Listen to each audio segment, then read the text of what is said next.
How you doing? My name is Pork Chop. Now, that's not my given name. I mean, that's my given name, but not my given name by the people who give me my name. My real name, between us, confidentially, Emilio Catalancio. But see, when my grandfather, the original Emilio Catalancio, he came over here, see, they changed his name to Cantel. I got to tell you, growing up with the name Cantel, the nuns didn't like that so much. They thought I was being a wise guy.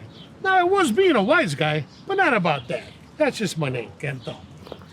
I live in this house. My father built this house after the war. He built this with his own hands, and well, he had hammers and shit, but mostly he did this by himself. He built this house. I grew up in this. My mother grew up in this. We all grew up in this. And then when they got sick of the Chicago life, when they got sick of the Cook County life, they moved down to Alabama. I got the house. When I got my Gail moved in the house with me. We had the one baby, then the other baby. They both grew up in this house. Now they're both successful adults. I still got the house. Any way you look at it, I'm a winner. Call me Pork Chop. Good to meet you.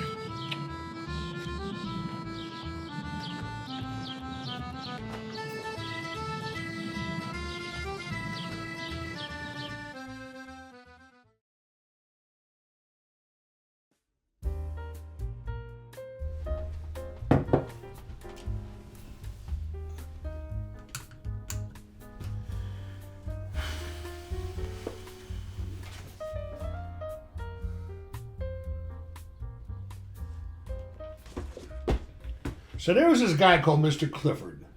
Every Sunday at church, he would hold out a nickel and a dime. And every Sunday, I took the nickel. And he would laugh and laugh. Next week, he'd hold out a nickel and a dime, and I would take the nickel. And he would laugh and laugh and laugh. This went on for weeks. Finally, one of the grannies said to me, she said, you know, the little one is worth more than the big one. I said, I know that. But he gets a kick out of this. If I pick the little one, he might stop offering. So every Sunday, these old ladies at the church, they would give us a kiss on the cheek and put a dime in our hand. And it was a manna from heaven, this dime. You got to remember, back then, a dime was a big deal to these old people who'd been through a lot and didn't have a lot of dimes to spare. They'd always give you a kiss on the cheek, and the cheek always felt like sandpaper. Except the ones that had a mustache, then it kind of tickled. This went on for weeks and weeks and weeks, and we didn't care. We got a pocket full of dimes. Everybody's happy. I got my nickels from Mr. Clifford, so I'm a little ahead of the game. Then one day, we show up to church, and there's a new lady there. This lady had curves where the other ladies had straight highway. She was unbelievable. I took one look at her. My heart went right through my shirt. She was amazing. So she come to me. She puts a quarter in my hand. That's 2 bits. That's a whole quarter. She puts that in my hand. She gives me a kiss on the cheek. And this was not a sandpaper kiss. This was a lovely, juicy kiss. It lingered. I was in love. I asked my mother who this woman is, and she said, her name is Rose DeLuca. So one afternoon, I get a wild hair, and I go to Rose DeLuca's house. I knock on the door, and this kind of fat guy answers. And I said, I'm looking for Rose DeLuca. He said, who are you? I said, I'm the guy who's looking for Rose DeLuca. He said, she can't come to the door. He closed the door. I was dejected. I turned to walk away. The door opened up behind me. There was Rose DeLuca in all her radiant glory. She pressed a piece of paper into my hand. She gave me a nice, juicy kiss, and then she went back into the house. I didn't look at the paper. I knew what it was. I knew exactly what that piece of paper was. Put it in my pocket, and I ran home. I'm talking Johnny Bench. I ran home like you wouldn't believe. I get to my room. I reach into my pocket. I pull out the piece of paper. It's a dollar bill. Now, it's a great dollar bill. What 9-year-old kid doesn't want a dollar bill? But I was hoping for something a little more personal. The next Sunday, go to church, expecting my quarter and my kiss. No Rose DeLuca. The next Sunday, no Rose DeLuca. The next Sunday, no Rose DeLuca. But here's the thing. That gave me the confidence to be who I am today. That gave me the joy for that small period of time in my little 9-year-old life. Every kid needs a Rose DeLuca.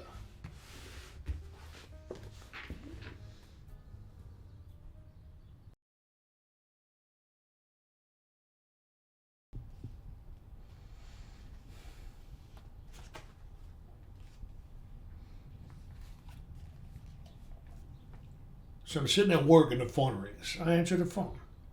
And the guy says, "Is this Mr. Cantel?" I said, "One of them."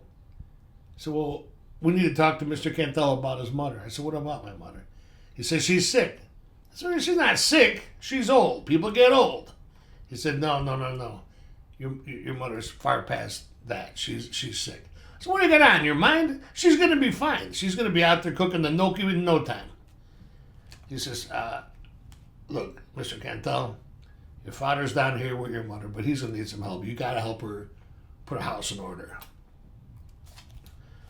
I said, "Okay, I'll be right down." Hung up the phone. I called Gail. I said, "Gail, pick up Gail Jr. I'm going to get pork chop. We got to go to Alabama." She said, "Alabama?" I said, "I know, right? We're going to go to Birmingham. We got to see my mother." She said, "Oh, Porky." I said, "Don't worry about it. We're going to go see my mother." So I get the kids. Gail gets Gail Jr. We get to the hospital. I hate hospitals. I hate hospitals. They smell like piss and desperation. I don't want to be there. But I walk in the room and there's Ma in bed. Ma lights up. She lights up like Christmas in Alabama. And there's Pops. Pops is clutching a crucifix. His knuckles are white. He's so upset. But Ma, she just smiles. She sees me and Gail. She sees Pork Chop Jr. and Gail Jr. And you can tell she feels better. I said, "Ma." She said, "Porky." I said, "Ma, you look great." She said, "Porky, I don't look so good." I said, "But Ma, we got things to do this week. You got to come out. We got to make some pasta. We got to take care of the kids. You got to get to know your grandbabies. You never really got to know these kids. You got to get to know Gail Jr. She's brilliant. You got to get to know Pork Chop Jr. You got to spend time with these kids. You can't go anywhere right now." I look over and Pops is starting to cry. We don't cry. The Cantel men don't cry. I cried once in my life, and that was when Gail was born. And then when Pork Chop was born, so that's twice. But we're not crying people. That's not what we do. Anyway, she took me by the hand. And she said, "Porky, I love you." I said, "I love you, Ma." She said, "You're the light in my life, Porky. You've always been." I said, "Ma, we got things to do. Come on now, get up out of the bed. You look great. You're going to be fine." She said, "Porky, I'm not going to be fine. I need you to take care of your babies. I need you to take care of your dad. I need to know that you're going to be all right. I'm going to be watching. I'm going to be watching over you and the family forever. I need to know you're going to be all right." And then she closed her eyes. She just closed her eyes right there. I took the kids. We walked out of the room. And we walked down the hall. The only thing I hate more than hospitals is Birmingham.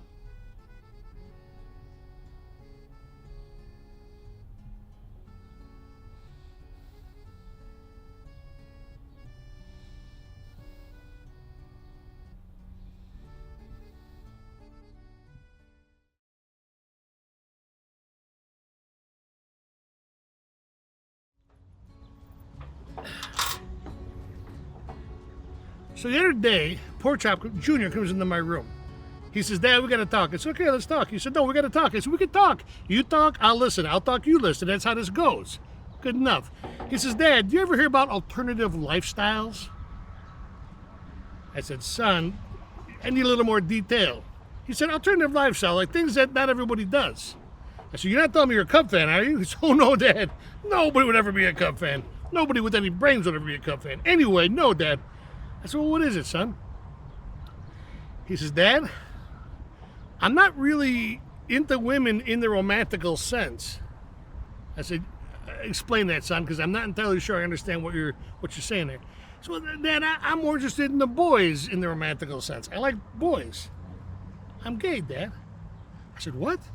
What do you got on your mind? You're what?" He says, "I'm sorry to disappoint you, Dad, I said, disappoint me? If you're in love, you're in love. I don't care who you're in love with. I was being surprised because I didn't want you to know that your mother and I have been talking about this for months. We knew you were gay. We don't care if you're gay. Here's what we care about. We care that you're happy.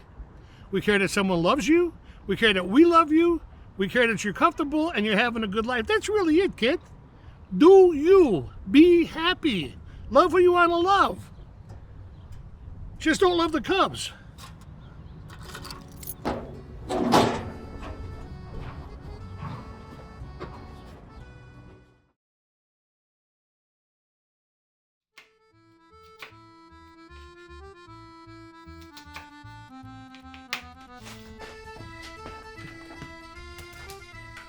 So Gail sends me to the Jewels to get some shampoo.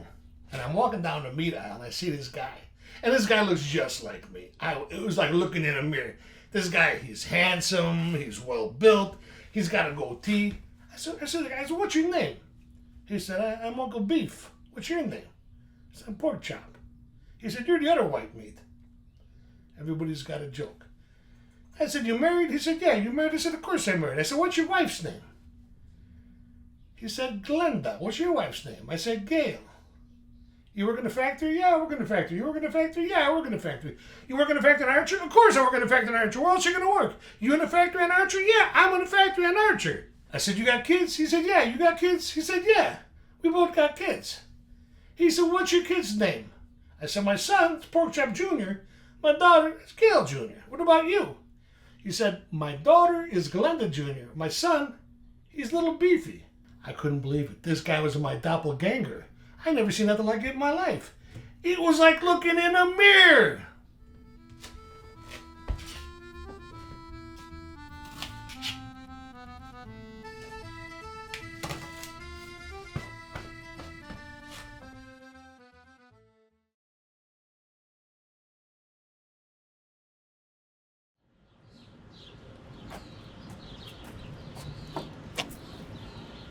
So Gail says to me, she says, Pork Chop, we need a vacation. I said, Gail, you want a vacation? We'll take a vacation. You never ask for nothing. You ask for something, I'm going to give it to you. You want a vacation? Let's go. So we go to Vegas. Vegas is lovely. We go into this big room, a lot of lights, a lot of bells, a lot of whistles. She goes her way, I go my way. I end up in a room with a bunch of guys, and they start playing the cards. They start playing the cards. I start losing. I'm losing hand over fist. I'm losing like it's my job. What am I going to do? I'm down $30. Pork Chop is never down $30. $30, that's a lot. I'm not going to waste $30, but I already wasted it. What am I going to do? One more hand. If I could get back my 30 in this hand, I'll be good. I'll be well. Let's do this. First card dealt is a king. Second card dealt is a king. I'm feeling it. And then some crapola. But 2 kings is something to think about. So I put a couple bucks in there. See if I can't scare off some of the pikers. One guy stays in with me. Okay. So I throw those 3 away. I pick up a fresh 3. There's a 3rd king. There's no way these moves are going to beat 3 kings. I went all in. 12 whole bucks. 12 entire dollars right in the pot. Everybody folds but the one guy. He decides he's going to call me. He calls me. I lay down my 3 kings. I'm ready to scrape the pot in. He says, oh, here's 3 aces. Who's got 3 aces? What do you got on your mind? I got the 3 kings. How do I not win with 3 kings? He's got 3 aces. Well, that's enough for me. I've lost enough money. I'm going to get out of there. So I'm heading towards the one place where I can really cash in, the buffet. Get me some peel and eat shrimp, drown my sorrows in some shrimp cocktail. I'm walking toward the buffet, and I hear these people cheering. I mean, they're cheering like it's a Super Bowl. I look, and there's someone throwing bones. And I look even closer, it's Gail. Gail throws the bones, they all cheer. Gail throws the bones, they all cheer. What? I'm going to go over and see what she's doing. I took one step, I said, oh, I can't do that, because if I go over there and bring her bad luck, she ain't going to make any more money. No one's going to make any money. I'm going to get me some shrimp. So I go over to the buffet, I get me a nice big pile of peel and eat shrimp. I get me some shrimp cocktail, I sit down. A couple minutes later, Gail shows up with a big box of chips. I said, did you steal those? You can't steal chips. They count them. She said, no, honey, I won them. You won them? I said, we each had $50 to start this little trip. What did you do? I lost mine. She goes, I turned it into $2,000. You made $2,000 throwing the bones? She said, yeah, I chewed the bones. I said, you chewed the bones? She said, yeah, it was me throwing the bones. You chewed the bones. She threw the balls for $2,000. What did I do? I ate my shrimp. I need a cup of coffee.